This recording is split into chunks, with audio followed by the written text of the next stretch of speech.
ஆப்பிரிக்க கண்டத்தில் மலாவிங்கிற ஒரு நாட்டில் வில்லியம் அப்படிங்கிற ஒரு குழந்தை பிறந்தான். அவன் பிறந்தப்ப அந்த ஊர் செழுமையாக இருந்தது. மக்கள் எல்லோரும் விவசாயம் பண்ணி சந்தோஷமாக வாழ்ந்துட்டு இருந்தாங்க.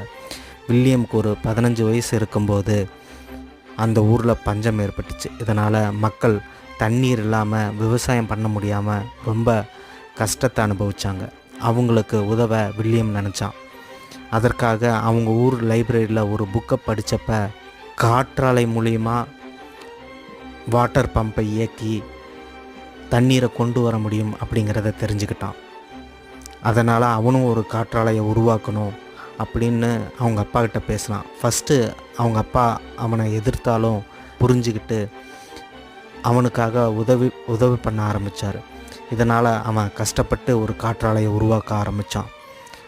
பல கட்ட முயற்சிக்கு பிறகு வில்லியம் ஒரு காற்றாலையை வெற்றிகரமாக உருவாக்கி